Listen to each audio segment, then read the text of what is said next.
একমাত্র অপরাধ ওনারা ভারত বিরোধী। ভারতের মনে পুষ্ট হাসিনা সরকার এই সমস্ত আলেমদেরকে মিথ্যা জঙ্গি মামলায় জড়িয়ে দীর্ঘদিন জেলখানায় ঢুকিয়ে ভারতকে খুশি করে তার ক্ষমতাকে মজবুত করার জন্য প্রচেষ্টা করেছে। ষড়যন্ত্র মাত্র করে যার কিচ্ছু না। যদি এই সমস্ত মামলা থেকে জনাব তারেক রহমান সাহেব মুক্তি পেতে পারেন, খালাস পেতে পারেন, যদি আপনার সাবেক স্বরাষ্ট্র প্রতিমন্ত্রী লুৎফুজ্জামান বাবর সাহেব নিশ্চিন্তে বের হতে পারেন, তাহলে এই সমস্ত নিরপরাধ দেশপ্রেমিক আলেমরা কেন মুক্তি পাবেন না? এটা আমার জিজ্ঞাসা। ভারতের দেবাবাসী ও ইসলাম বিরোধী আমার বাবা দীর্ঘদিন যাবৎ ফ্যাসিস্ট হাসিনার পুরুষ আমলে বন্দী আছেন। আমার আব্বার 3টা মামলা ছিল, 2টা মামলা খালাস হয়েছে। বিগত একটা মামলা, যেটা আলোচিত মামলা, গোপালগঞ্জের ফুটানিপাড়া 76 কেজি বোমা মামলা, যার নাম্বার 3 জিআর হল 65/2000, ধারা 121, 121 ক, 122, 124 ক, 34, 900, 109 9 থেকে উদ্বুদ্ধ একটি মামলা। তাকে পরিকল্পনাকারী হিসাবে দোষী সাব্যস্ত করে গত 23 মার্চ 2021 সাল মঙ্গলবার ফ্যাসিস্ট হাসিনার দালাল বিচারক আবু জাফর রায় দিয়েছে মৃত্যুদণ্ড কার্যকর করার জন্য। দেশ জুড়ে তোলপাড় ওয়ালটন ফ্রিজ কিনে আপনিও হয়ে যেতে পারেন মিলেনিয়ার।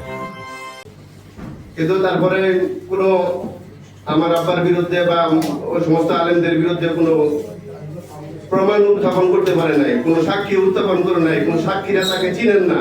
এ পর্যন্ত তাকে মৃত্যুদণ্ড রায় দিয়েছে। কিন্তু আমরা চাই যে এটা সুষ্ঠু তদন্ত করে জাতির সামনে আনার জন্য সাংবাদিক ভাইদের মাধ্যমে আমার আব্বা সহ সকল মজলুম আলেমদের মুক্তিদানের জন্য আহ্বান করতেছি। আমি বৈষ্ণব বিরোধী আন্দোলনের চেতনা স্মরণ করিয়ে বলতে চাই, ভারতের দেবাবাসী ও ইসলাম বিরোধী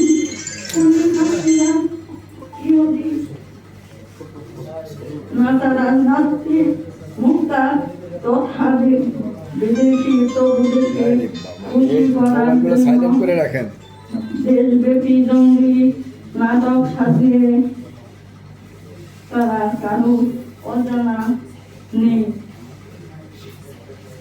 এসব মিথ্যা বানোয়াট ও কাল্পনিক নাটক একটা হলো 2000 সালে ফুটানিপাড়া 76 কেজি বোমা মামলা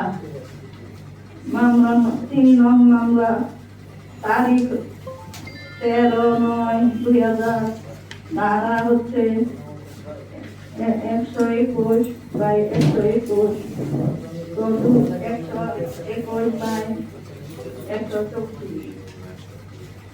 এই মামলা আসামি করে বহু আলেম ওলামা, আমার স্বামী মাওলানা আমিরুল ইসলাম সহ দেশ বরেণ্য আলেম, পীর মাশায়েখ, মুফতি, মুহাদ্দিস, ইসলামী চিন্তাবিদ, মহান মনীষীদেরকে তাদেরকে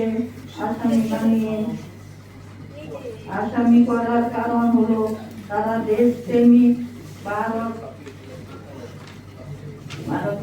বিরোধী। তাই ভারতের দেবাবাসী ডাইনি বুড়ি হাসিনা ভারতের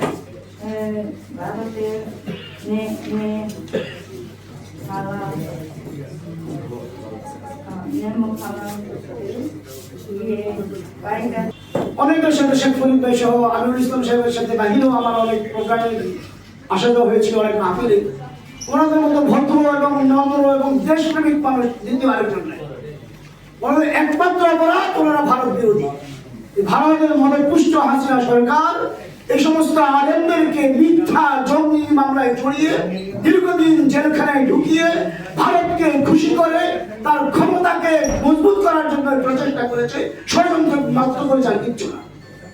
আমার জিজ্ঞাসা, আপনার যদি এই সমস্ত গোপালগঞ্জে ৭৬ কেজি মামলা সত্যই হবে, তাহলে যে সমস্ত আসামি আছে তাদের সকলের বিচার নিশ্চিত না করে কেন মুফতি হান্নানকে তড়ি করে ফাঁসি দেওয়া হলো?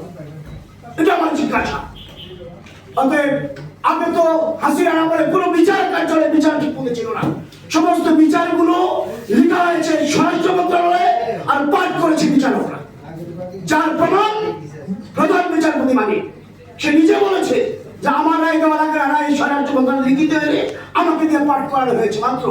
এই সমস্ত আলেমরা নিরাপরাধ, ভারতের র বাংলাদেশে এসে এই সমস্ত আলেমদেরকে, নিরাপরাধ আলেমদেরকে জঙ্গি মামলায় ঢুকিয়ে হাসিনাকে তার ক্ষমতা মজবুত করার জন্য এই সমস্ত ষড়যন্ত্র করেছে। একজন আলেমও দেশদ্রোহী না, জঙ্গি মামলায় জড়িত না। আমি বাংলাদেশ খেলাফত আন্দোলনের মহাসচিব হিসেবে বর্তমান অন্তর্বর্তীকালীন সরকারের প্রধান উপদেষ্টা ডক্টর ইউনূস সাহেবকে বলবো, যদি এই সমস্ত মামলা থেকে জনাব তারেক রহমান সাহেব মুক্তি পেতে পারেন, খালাস পেতে পারেন, যদি আপনার সাবেক স্বরাষ্ট্র প্রতিমন্ত্রী লুৎফুজ্জামান বাবর সাহেব নিশ্চিন্তে বের হতে পারে, তাহলে এই সমস্ত নিরপরাধ দেশপ্রেমিক আলেমরা কেন মুক্তি পাবেন না? এটা আমার জিজ্ঞাসা।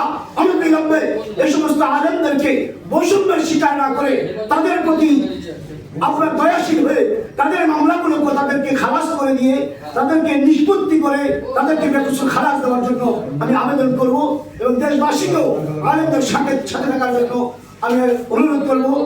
আল্লাহ রাব্বুল আলামিন আমাদের সকলকে তৌফিক দান করুন এই সমস্ত ভাইদের মুক্তি দেখে দেওয়ার জন্য।